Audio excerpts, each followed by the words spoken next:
የአትላንታ ወኪል የሆኑ ከአትላንታ የመጡ ወይዘሮ ገነት ጉርሙ እንዲናገሩ ፍቀዱልኝ ላቅርባቸው። ወይዘሮ ገነት ከራሷ አልፎ ለሌሎች መኩሪያ የሚሆን ታሪክ ያላት ሲሆን የኢትዮጵያ ታሪክ አፈ ታሪክ ነው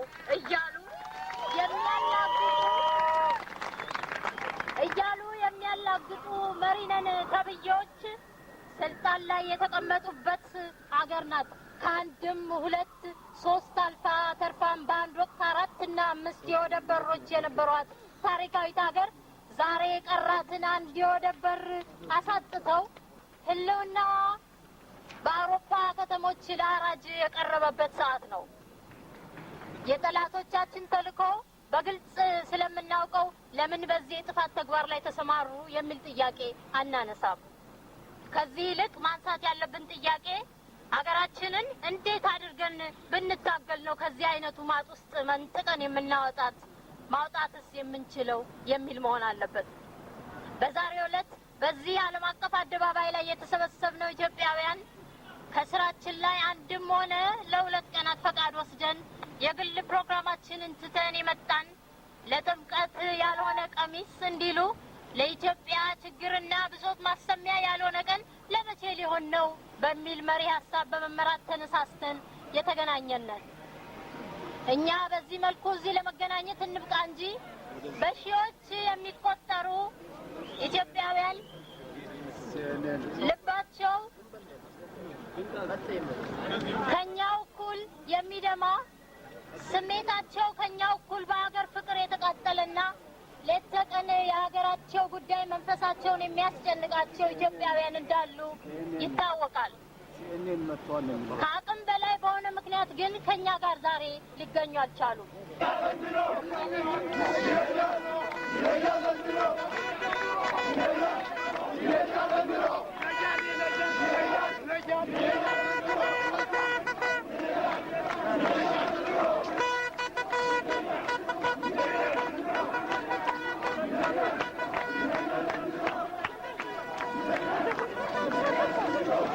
ኢትዮጵያ በመከራ ቀኗ አይዞሽ አለሁልሽ የሚሉ ጀግኖች ልጆች እንዳሏት ሁሉ ህልውናዋንም አሳልፈው ለባዕድ የሚሸጡ ባንዳዎች በታሪክ አልታጡም። ብዙ ወራየው እንዳንቺ ግን የፈለሰ አጣሁ ይሉ ነበር ሲተርቱ። በታሪካችን ብዙ ባንዳዎች ተከስተዋል። በርካታ ለባዕድ ያደሩ የሀገር ውስጥ ጠላቶች ታይተዋል። ዛሬ ያሉትን ካህዲዎች የሚስተካከል ግን እስከ ዛሬ አልታየም። ትናንት እምዬ ኢትዮጵያ ሞኝነሽ ተላላ የሞተልሽ ቀርቶ የገደለሽ በላ ተብሎ ስንኝ የተቋጫላት ሀገራችን ዛሬ የባሰ እንጂ የተሻለ ሁኔታ ውስጥ አይደለችም ያለችው። አንድነቷን ያፋለሱ፣ ህልውናዋን ያናጉ፣ ታሪኳን ያጠፉ የለየላቸው ባንዳዎች በ4 ኪሎ ቤተ መንግስት ሲንደላቀቁ ለሉዓላዊነቷ ድምጻቸውን ያሰሙ፣ ለክብሯና ለታሪኳ መከበር ይታገሉ የነበሩት ዛሬ በወያኔ ወህኒ ቤቶች እየማቀቁ እንደሆነ ይታወቃል። በአሁኑ ወቅት በሀገር ቤት በወያኔ እስር ቤት ፍዳቸውን የሚያዩ የኢትዮጵያ የቁርጥ ቀን ልጆች ከሚከፍሉት መስዋዕትነት አኳያ የዛሬውን የእኛን ሰላማዊ ሰልፍ ስናስተያየው በእርግጥም ለኢትዮጵያ አንድ ቀን ሲያንሳት እንጂ አይበዛባትም የሚለው መፈክራችን ትክክል እንደሆነ የሚያስመሰክር ነው።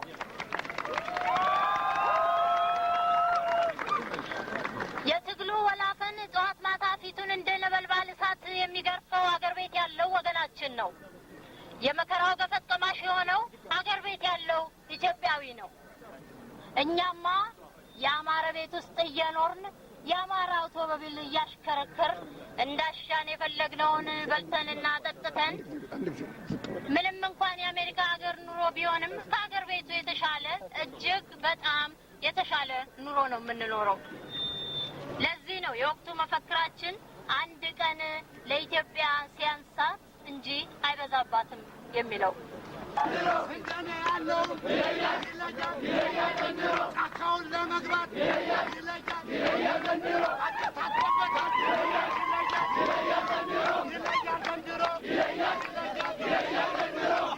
ዘንድሮ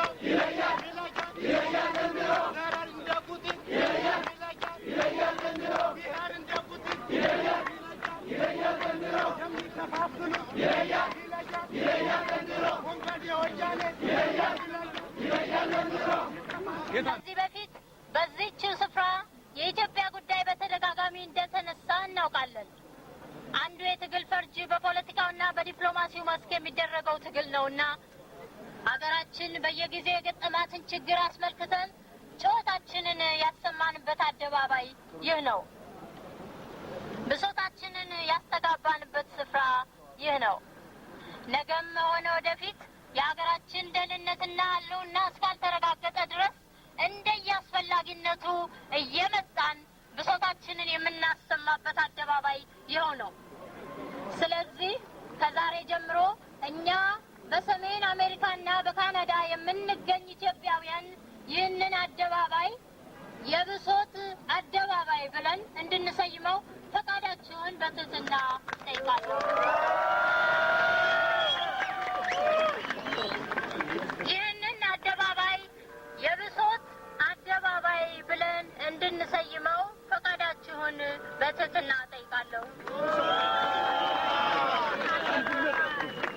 ሁላችሁም እንደምታውቁት ወደዚህ አደባባይ የመጣ ነው ሰሚ እናገኛለን በሚል ተስፋ ነው። ከታሪክ እንደምንረዳው ከሆነ ግን ሰሚ የምናገኘው ኃይል ሲኖረን ብቻ ነው። ኃይላችንን የምናገኘው ደግሞ ከህብረታችንና ከአንድነታችን ነው። ልክ ነው። ጊዜ የሰጠው ቅል ድንጋይ ይሰብራል እንዲሉ ጊዜ የሰጠው ወያኔ የኢትዮጵያን አንድነት በጥሶ በሀገሪቷ ላይ የመጥፋት ዘመቻ በየረድፉ በማካሄድ ላይ ነው። ከ8 ዓመታት በፊት ወያኔ ያስተላለፈለትን የኤርትራ መገንጠል ውሳኔ ተቀብሎ የተባበሩት መንግስታት ድርጅት ውስጥ መቀመጫ የሰጣት ይህ እኛ ፊት ለፊቱ የቆምንበት የዓለም መንግስታት ማህበር ነው። ይህ ድርጅት ከዛሬ 52 ዓመት በፊት ማለትም በ1952 ዓመተ ምህረት በቁጥር 390 ኤርትራ ከኢትዮጵያ ጋር በፌዴሬሽን እንድትቀላቀል 60-40 በሆነ ድምፅ ብልጫ ራሱ ያሳለፈውን ውሳኔ ሽሮ ነው ዛሬ ኤርትራ አንድ ወንበር ለመያዝ እንድትበቃ ያደረገው።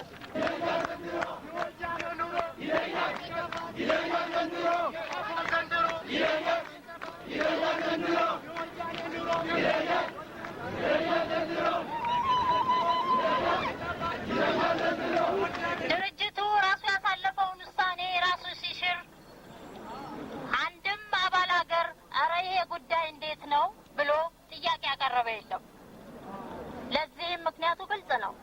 ይኸውም የተባበሩት መንግስታት ድርጅት አባል ሀገሮች የሚያስተላልፉትን ውሳኔ አስፈጻሚ አካል በመሆኑ የችግሩ ምንጭት እንደሆነ በግልጽ ይታወቃል።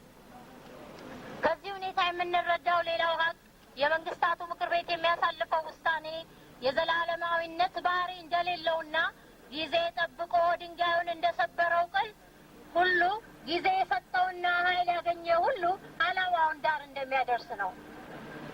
የኢትዮጵያ አንድነት እንደፈረሰ አይቀርም። ቅሉም ሁልጊዜ ድንጋይ እንደሰበረ አይኖርም። የኢትዮጵያ አንድነት እንደፈረሰ አይቀርም።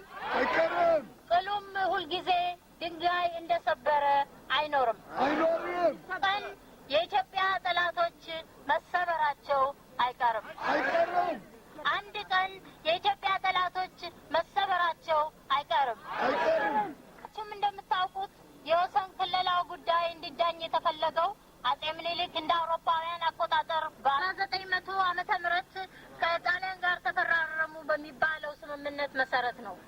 እጅግ የሚደንቀውና የሴራውን አደገኛነት የምናየው ደግሞ በ1902 እና በ1908 ዓመተ ምህረት የተጻፉ ማዳበሪያዎች ወይንም አኔክስ የሚባሉት ስምምነቶች እንዳልሆኑ እየታወቁ በሁለቱ ሀገሮች መካከል የተደረጉ ስምምነቶች ተደርገው መቅረባቸው ነው። በ1902 እና በ1908 ዓመተ ምህረት ያሉት ሰነዶች በ1900 አጼ ምኒልክ ለፈረሙት ስምምነት ወይንም ትሪቲ ማዳበሪያ ቢሆንም ቅሉ እሱ ራሱን በፊርማ ያልጸደቀ መሆኑ በውል ይታወቃል።